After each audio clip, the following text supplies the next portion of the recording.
우리가 한 해를 지내면서 첫째는 감사하는 마음이 있어야 되고, 한 1년 동안 하나님이 다사다난 안 하고 언제나 위험이 도사리고 있는 이 세상에서 우리와 우리 가정과 교회와 이 민족을 지켜주심에 감사하는 마음이 있어야 되고, 두 번째는 하나님 앞에 자백하고 회개하는 마음이 있어야 됩니다. 뉘우치는, 그렇죠? 우리가 1년 동안 하나님의 많은 시간을 내게 주셨는데, 건강도 주셨는데, 재물도 주시고 직분도 주셨는데, 하나님 앞에 우리가 직분자답게 그리스도인답게 하나님의 자녀답게 살지 못한 여러 가지 허물과 죄가 생각이 나서 죄스러운 마음, 회개하는 마음이 일어야 되고, 할렐루야. 그 다음에 내게 하나님이 새해를 주시면 새롭게 살아야 되겠다는 결단을 해야 이 시간이 의미가 있는 줄로 믿습니다. 오늘 본문은요, 예수님 12제자 가운데 수제자격인 베드로가 예수님을 부정하고 부인하고 처절하게 무너지는, 실패하는 장면을 기록한 내용이 오늘 본문입니다. 예수님이 십자가를 지시기 전날 사랑하는 제자들과 마지막 만찬을 드시면서 너희들이 오늘 밤 다 나를 버리게 될 것이다. 너희들이 다 오늘 밤 나를 버리고 떠나갈 것이다. 한마디로 배신하게 될 것이다, 그런 뜻이죠. 그렇게 말씀을 하면서 구약 성경을 인용하십니다. 목자가 양을 칠 터인데 양이 때가 되면 다 흩어지려 한 것처럼 너희가 오늘 다 흩어지게 될 것이다. 그러니까 제자들이 그런 일이 있을 수 없다는 겁니다. 우리가 어떻게 주님을 부정하고 주님을 배반하고 주님을 떠납니까? 그러면서 이제 절대로 주님을 떠나지 않겠노라고 자기들의 마음의 다짐을 표현합니다.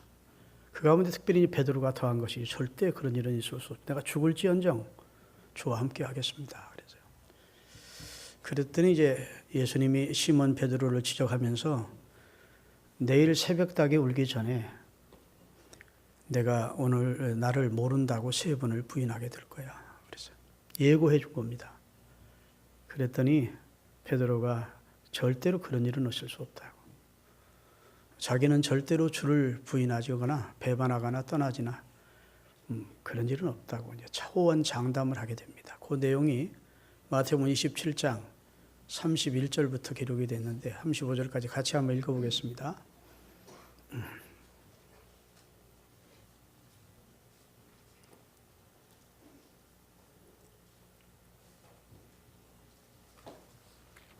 일부 때 띄었던 건데 마태복음 26장 같이. 그때 예수께서 제자들에게 이르시되 오늘 밤에 너희가 다 나를 버리리라. 기록된 바 목자를 치리니 양의 떼가 흩어지리라 하였느니라. 그러나 내가 살아난 후에 너희보다 먼저 갈리로. 내가 이제 죽었다가 다시 살아나 부활한 다음 너희보다 먼저 갈릴리에 가서 일 테니까 거기서 만나자 한 얘기입니다. 베드로가 대답하여 이르되 모두 다 주를 버릴지라도, 다른 제자들은 주를 버릴지 몰라도 주를 배신할지 몰라도 나는 안 떠납니다.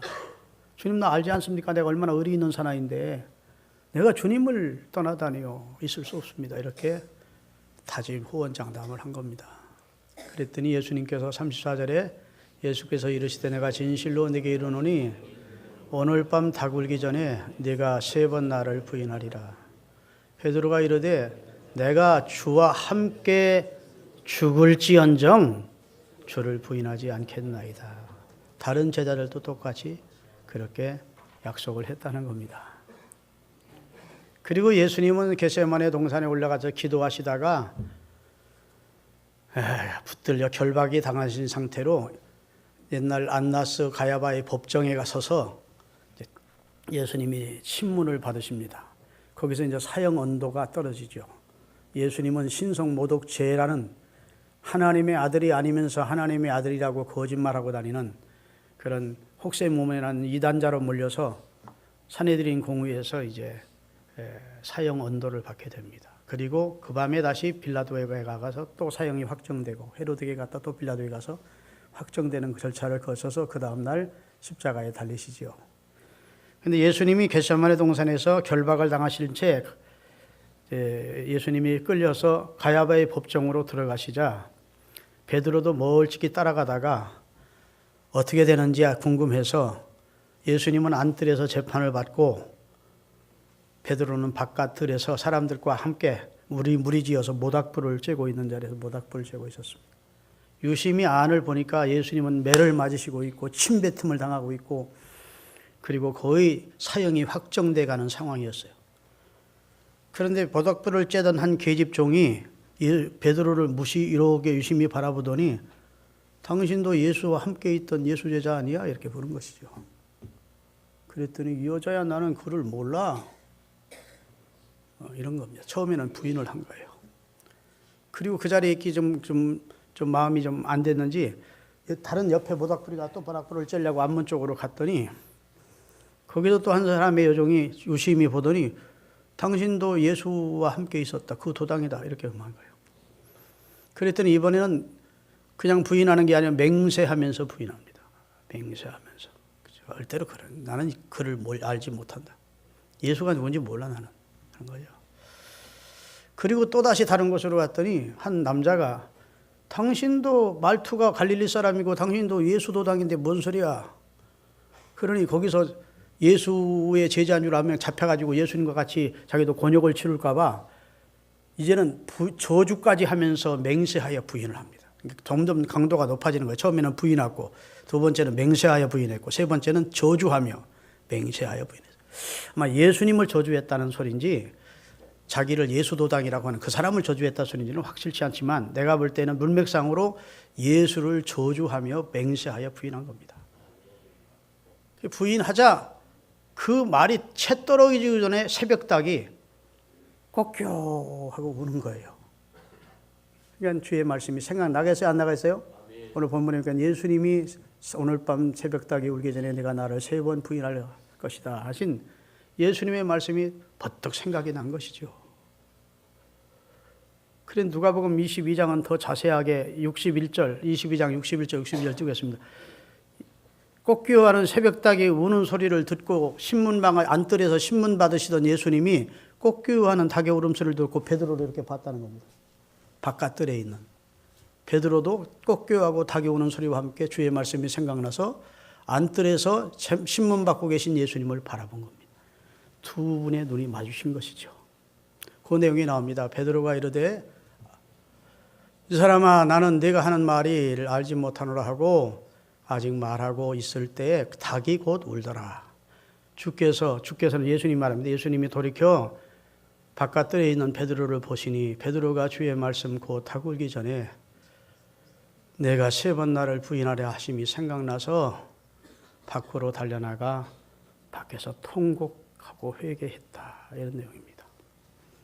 할렐루야. 여러분 예수님이 베드로를 어떤 눈으로 봤을까요? 나쁜 놈 새끼. 아이고 777 못한 놈 새끼. 내가 경고까지 했는데 나를 모른다고 저주까지 하며 부인하냐. 너도 인간이냐? 이런 눈으로 아주 멸시에 가득 찬 눈으로 바라봤을까요? 아니면 주님의 자비로운 눈길로 사랑의 눈길로 바라봤을까요?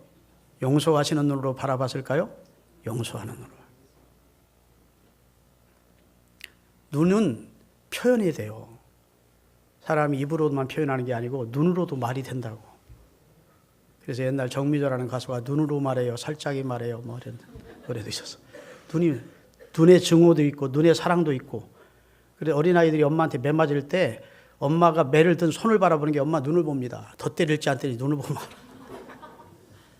예수님이 베드로를 야 이 자식아 네가 사람이냐?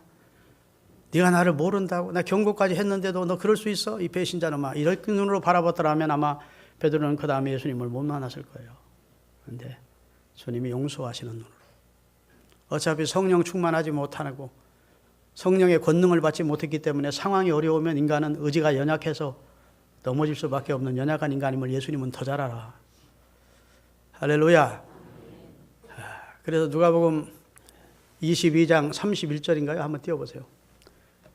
시몬아 시몬아 보라 사단이 너를 밀가부르듯 하려고 사탄이 베드로 내놓으라고 지금 예수님 곁에 와서 자꾸 속삭이고 있다는 겁니다. 예수여, 베드로 내놓으세요. 오늘 내가 그를 밀가부로도 채에 올려놓고 밀가부로도 베드로를 가지고 시험하겠습니다. 넘어지겠습니다 하고 지금 청구해 놓고 있다는 겁니다. 근데 베드로는 호언장담하고 있는 거예요. 나 예수 부인하지 않는다고. 근데 그 다음 절, 그러나 내가 너를 위해서 내 믿음이 떨어지지 않기를 하나님 앞에 기도하였노니 너는 나를 배반한 다음에 돌이킬 것이다. 회개할 것이다. 아멘. 네가 돌이킨 후에 내 백성들을 굳게 세우는 대사도로 쓰임받게 될 거야. 그러면 베드로가 된 것은 누구 덕분입니까? 예수님이 베드로가 넘어져도 다시 일어날 수 있게 해달라고 하나님 앞에 기도해 놓은 덕분이라는 거예요. 이미 베드로가 실패하기 전에 예수님이 그렇게 알려주었어. 사탄이 지금 너를 가지고 놀겠다고 지금 내게 청구해 놓고 있는 상태다. 그런데 너는 네 의지만 믿고 네 결심만 믿고 네 능력 믿고 나 예수 부인하지 않겠다고? 네 의지 가지고 신앙에 승리할 수 있는 게 아니야. 내 노력으로 결심을 지켜갈 수 있는 게 아니야. 주님이 붙들어 주셔야 된다. 그런 내용의 말씀을 하신 거예요. 여하튼 베드로는 그 밤에 예수님을 배반하고 예수님을 모른다고 부인하고 예수님과 전혀 관계없는 사람처럼 예수를 저주까지 하면서 맹세하여 부인하는 그런 실패를 했습니다. 닭이 울자 주님의 말씀이 생각나서 밖으로 달려나가 가슴치며 회개했고 후에 부활하신 주님이 베드로를 만나서 베세다 들녘에서 요한의 아들 시몬아 너 나 사랑하냐 물으시고 사랑합니다 그랬더니 내 양을 치고 내 양을 먹여달라고 부탁을 하면서 사이로 세워주시는 거예요. 할렐루야. 여러분 새벽닭이 울자 베드로가 소스라치게 놀랐습니다. 왜냐하면 새벽닭이 처음 듣는 작소리 때문이 아닙니다. 어제 새벽 시간에도 운 닭이고 내일 새벽에도 울 닭입니다. 그것이 닭의 직책이요 사명입니다. 창조주 하나님이 수탉에게 주신 사명은 모든 피조물을 위해서 새벽마다 기상나팔을 부는 사명을 주어서 꼬껴 하면서 새벽이 시작이 돼요. 하루가 밝아. 시골 사람들은 다 압니다. 그렇죠? 시골 살아보면 꼬껴 하는 소리가 막 이쪽 저쪽에 들리면서 하루의 일과가 시작이 되는 거예요. 그게 창조주 조물주 하나님이 수탉에게 주신 사명이었다고. 그런데 창조주 하나님께로부터 부여받은 수탉의 사명인 곧 미물인 수탉은 사명을 감당하는데 그리스도의 제자인 나는 무언가? 내가 지금 무슨 짓을 한 거야? 그리스도의 제자는 그리스도를 증언하며 사는 사람이고 그리스도를 증거하며 사는 사람이고 그리스도를 전하며 사는 사람인데 내가 예수 모른다고? 내가 그를 알지 못한다고? 내가 지금 한 짓이 뭐야? 그래서 너무 새벽닭의 울음소리를 듣자 저 미물에 불과한 수탉도 자기 사명을 감당하는데 나는 예수님을 모른다고 예수의 제자인 내가 예수님을 부인하다니 그럼을 통해서 주님의 마음을 아프게 하다니 그래서 그는 그 자리에 있을 수 없어 밖에 나가 통곡을 하게 된 것입니다. 새벽닭의 울음소리를 듣고 보니 문득 주의 말씀이 생각난 거예요. 오늘 밤 닭 울기 전에 내가 3번 나를 부인하리라는 주님의 말씀이 생각이 난 것입니다. 그렇다고 하면 주님은 일이 이렇게 될 줄을 미리 아셨던 것이 분명합니다. 주님과 함께 죽을지언정 주를 부인하지 않겠다고 주를 떠나지 않겠다고 기염을 토해도 그 밤이 가기 전에 배신할 베드로의 불충을 미리 예수님은 알고 계셨다는 뜻입니다. 그러면서도 비겁한 놈이라 침뱉지 않으시고 잔잔한 미소로 무한한 긍휼로 거두어 주신 예수님의 사랑에 그는 가슴이 아픈 거죠. 배신자를 따뜻한 긍휼의 눈길로 바라보시는 주님을 생각할 때 베드로는 마침내 통곡을 터뜨리고 마는 겁니다. 미소와 눈물을 함께 지닌 주님의 눈동자가 베드로의 눈동자가 비수처럼 베드로의 폐부를 찌르고 단새처럼 베드로의 가슴을 지지기 때문이었어요. 우리들의 부족을 아시면서도 우리의 무력과 추함을 아시면서도 우리의 연약함을 아시면서도 사랑의 눈길로 바라보시고 능력으로 붙들어 주시는 주님의 사랑을 여러분 생각해 보셨습니까? 그 사랑으로 우리가 지금까지 신앙생활을 하는 겁니다. 넘어지면 일으켜 세워주시고, 낙심하면 위로해서 세워주시고, 시험 들면 시험에서 건져주시면서 우리를 세워주시는 거예요. 우리에게도 베드로와 같은 통곡의 광장이 있어야 될 줄로 믿습니다. 과거의 잘못과 부족을 아시면서도 받아주신 사랑은 나를 즐겁게 해주는 사랑이고, 앞으로 실패할 것을 아시면서도 용납해 주시는 주님의 사랑은 우리의 심금을 울리는 더 큰 주님의 무한한 사랑이십니다. 진작 주님의 말씀을 명심하며 처신했더라면 이렇게 주님의 마음을 아프게 하는 배신자가 되는 참패가 없었을 것을, 닭이 울고 나서야 비로소 주님의 말씀이 생각나서 울다니, 이것은 청개구리의 호곡 같습니다. 여러분, 청개구리 호곡 들으시죠? 청개구리가 하도 엄마 말을 안 들으니까 엄마가 바다로 가면 산으로 가고 산으로 가라면 바다로 가고 그러니까 얘가 틀림없이 내가 죽어도 아마 산에 묻지 않고 바다에 묻을 것 같다 해서, 야, 바다로 가서 나를 묻어라 했더니 진짜 바다로 묻었다나 강으로 묻었다나. 그리고 나서 비가 오면 우리 어머니 무덤 떠내려가 막 앙앙 운다며. 청개구리 호곡이 뒤늦은 후회를 지금 하고 있는 겁니다. 내가 우리 주님 예수 그리스도를 부인하다니. 내가 제자인데 주님을 증언하지는 못할지라도 이 거린 계집동, 연약한 계집종 앞에서 내가 주님을 모른다고 하다니. 그러면서 하나님 앞에 통곡을 하게 된 것입니다. 소돔 고모라 성이나 니느웨 성 둘 다 죄악이 관영하기는 마찬가지였고, 가룟 유다와 베드로 둘 다 배신자이기는 마찬가지였어요. 그럼에도 불구하고 니느웨 성과 베드로만 제기할 수 있었던 것은 그들에게는 회개가 있었기 때문입니다. 니느웨나 베드로는 회개했어요. 통곡하며 회개했어요. 니느웨 백성도 요나가 하나님의 심판을 경고하자 온 백성이 제 가운데 앉아서 베옷을 입고 회개했어요. 그래서 용서해 주셨어요. 구원해 주셨어요. 소돔 고모라는 천사를 보냈는데도 회개하지 않고 끝까지 더 패어가다가 하나님의 심판을 받아. 가룟 유다도 배신자이고 베드로도 배신자인데, 가룟 유다는 뉘우치는 건 회개가 아니에요. 뉘우쳐서 일이 진행되는 걸, 과정을 보고 빌라도의 법정에 가서 사형이 확정되는 걸 보고, 아이고 내가 선생님을 받았다니 내가 잘못했구나 싶어서 받았던 은 30을 갖다가 제사장들에게 도로 주니까 제사장들이 안 받으니까 그것을 성전에 뿌리고 나가서 목이 매달아 죽었는데 창자가 흘러나와 죽었대. 여러분, 사람이 아무리 높은 나무에 매달려 있어도 떨어지면서 창자 흘러나오지 않습니다. 배 터지지 않아요. 어떻게 죽었느냐?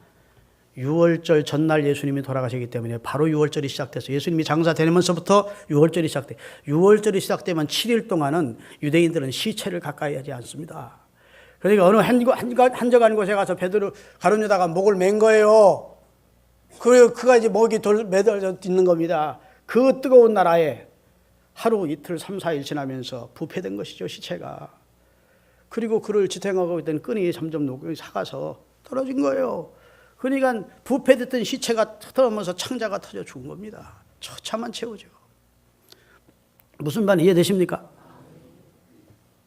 그렇게 버림받은 자로 죽었어. 여러분, 베드로가 다시 하나님 앞에 은혜를 입을 수 있었던 것은 자기 잘못을 철저히 깨닫고 통곡하며 다시 주님 앞에 섰기 때문입니다. 우리가 한 해를 보내면서 베드로 진짜 나쁜 놈이네, 그렇게 욕할 수 없어요. 우리는 베드로는 생명의 위협이나 느끼니까 예수님을 부인했지만, 우리는 생명의 위협도 느끼지 않는 자리에서 얼마나 예수 많이 부인하고 사는지 모릅니다. 그리스도인이 본인이 그리스도인 걸 자꾸 감추려고 그래요. 여러분, 예수 믿는 게 창피하고 부끄럽습니까? 예수 믿는 것이 복 중에 복이고 은혜 중에 은혜이고 특권 중에 특권임을 왜 모르십니까? 하나님의 아들이 생명을 버려 나를 영생의 백성이 되게 해주신 겁니다. 할렐루야. 본인이 그리스도인임을 자인하면서도 불신자들 앞에서는 본인이 그리스도인임을 이야기를 안 하는 거예요. 교회 나와서는 찬송을 잘하면서 불신자들 앞에서는 그래도 혼자 흥얼거리는 찬송이라도 불러야 되잖아. 그럼 저 사람 찬송 안 해 할 거 아닙니까? 불신자들 앞에서는 기도를 안 해. 식사를 앞에 놓고도 불신자들 보고 있다고 창피해서. 여러분, 예수님의 심정을 생각해 보셨습니까? 그때 예수님이 우리를 보시면서 얼마나 안타까워하시겠어요. 생명까지 버려 저를 구원해 주었는데 사람 앞에서 나를 부인하고 나를 감추고 예수 믿는 걸 부끄럽게 여기는 그리스도인 있다면, 혹시 그렇게 한 해 동안을 사셨다면 여러분에게도 통곡의 광장이 있어야 됩니다. 예수님, 내가 생활로 혹은 행동으로, 내 무의식적으로 의식적으로 내 입술로 여러 환경 속에서 주님을 부정했습니다. 주님의 제자답게, 주님의 사람답게 살지 못했습니다. 할렐루야. 술을 주면 나는 그리스도인이야, 예수 믿는 사람이야, 딱 발언해야지. 아멘. 무슨 범죄의 자리에 그리스도인답게 살아서는 안 될 그런 자리에 나를 유혹할 때는 나는 그리스도, 나는 구원받은 그리스도인이라고 얘기를 해줘야지. 예수님이 나를 죄와 사망에서 구원했다고 얘기를 해야지. 동의 안 하시는 것 보라. 여기 아주 배신자들이 무지하게 많구만. 배신자들이 할수록 아멘을 하시고 새롭게 은혜를 받으셔야 됩니다. 그리스도인이 그리스도인 냄새를 풍기고 살아야 돼요. 예수 믿는 걸 부끄럽게 여기지 마십시오. 예수 믿는 걸 감추지 마세요. 귀에 있는 대로 나는 예수 믿는 그리스도인이라고 전하세요. 그래야 유혹이 그 유혹이 없어. 예수 믿는 그리스도인이라고 말하고 나서는 그리스도인답게 그 사람 앞에는 행동할 수밖에 없기 때문에 많은 시험과 미혹에서 나를 건져주는 것이 내가 그리스도를 시인하는 겁니다. 마태복음 10장 32절 33절 말씀, 심각한 말씀을 한번 읽어보십시다. 누구든지 사람 앞에서 나를 부인하면 나도 하늘에 계신 내 아버지 앞에서 그를 시인하면 나도 하늘에 계신 내 아버지 앞에서 그를 시인할 것이요, 누구든지 사람 앞에서 나를 부인하면 나도 하늘에 계신 내 아버지 앞에서 그 사람 모른다고 부인할 것이다.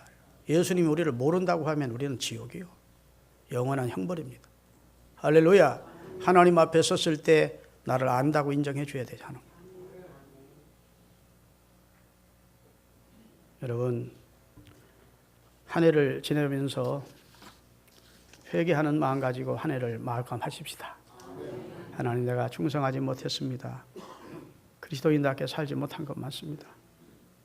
주님을 상동으로 부정한 적도 많고 나 베드로 같은 죄인입니다. 이런 고백이 여러분에게 있기를 바랍니다. 베드로의 고백이라는 찬송을 내가 한번 독창을 할게요. 아시면 하밍으로 따라하세요. 사랑하는 주님, 내게 다가와 이 밤이 다 가기 전에 내가 나를 버리리라 하실 때 왜 그리 섭섭하든지 주님과 함께 죽을지라도 배반하지는 않겠다 했던 믿음 없는 나의 헛된 맹세, 주님 마음 울렸었네. 내가 그를 알지 못하노라, 내가 그를 알지 못하노라, 내가 그를 알지 못하노라. 부인하고 돌아서서 한없이 울었네. 내가 주님 잃고 방황했듯 주도 나를 잃고 슬퍼했네. 하지만 나의 눈물보다 주님의 눈물 더 뜨거웠네. 멀리서 들리는 닭울음 소리 나의 영혼 잠 깨웠네. 잃어버렸던 지난 슬픈 고백 왜 그리 부끄러운지, 이 세상 어디 숨을 곳 있나 닭울음 소리 들릴 때마다 사랑하는 나의 주님 모습 스치고 또 스쳐가네. 내가 그를 알지 못하노라, 내가 그를 알지 못하노라, 내가 그를 알지 못하노라. 부인하고 돌아서서 한없이 울었네.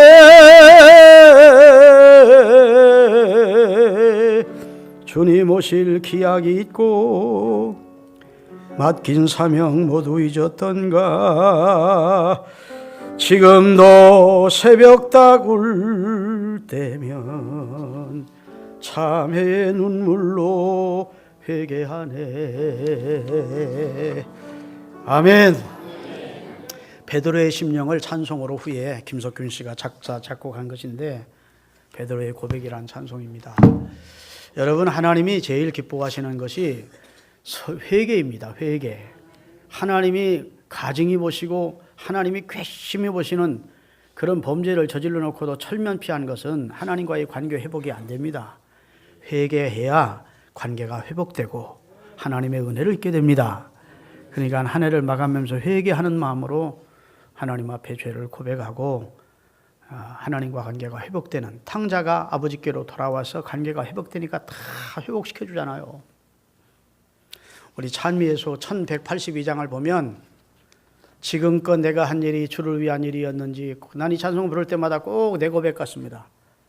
베드로 같은 고백이 내게도 옛날에는 있었는데 주를 위해 살겠다는, 지금은 내가 많이 편질렸습니다. 용서해 주셔야 하는 찬송인데 우리 한번 같이 부르겠습니다.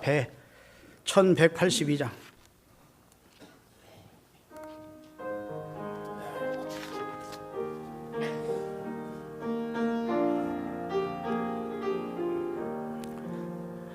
지금껏 내가 한 일이 주를 위한 일이었는지, 지나간 세월 돌이켜 주님 앞에 하렵니다. 이 한 몸 주를 위하여 목숨 버린다 했으나 주의 영광 뒤로하고 나의 자랑 앞세웠으니, 내가 가는 이 길이 주를 위한 것보다 예수 이름만 파는 가룟 유다와 같습니다. 한평생 주를 위하여 변함없이 살겠다던 베드로 같은 믿음이 내게도 있었습니다. 그러나 지금 내 맘속엔 허영과 교만만 있고, 주님 지신 십자가는 짐이 된다 벗었습니다. 나의 가는 이 길이 주를 위한 것보 율법만 앞세우는 바리새인과 같습니다. 한평생 주님 위해 살겠다고 약속하신 적 있으시죠? 믿음으로 살겠다고 다짐하신 적도 있을까 합니다. 그런데 우리의 모습이 지금 그렇게 살고 있지 못함을 애달파하면서 지은 찬송인데, 한 군데만 더 하고 마치겠습니다. 85장입니다. 주여 우리의 죄를 용서하여 주소서 1절만 함께 부르겠습니다.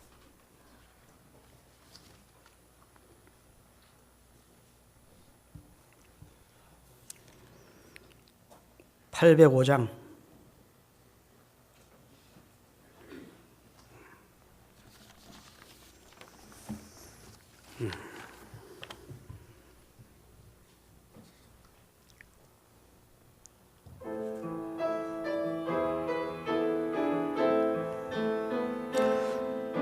주여 우리의 죄를 주여 용서하소서 용서하여 주소서. 지난 날의 잘못을 사하여 주옵소서. 다시 한번. 주여 우리의 죄를 용서하여 지난 날의 허물을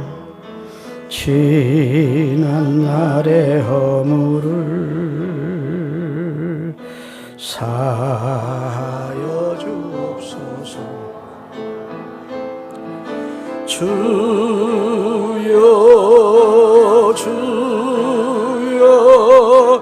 나의 죄를 위하여 주여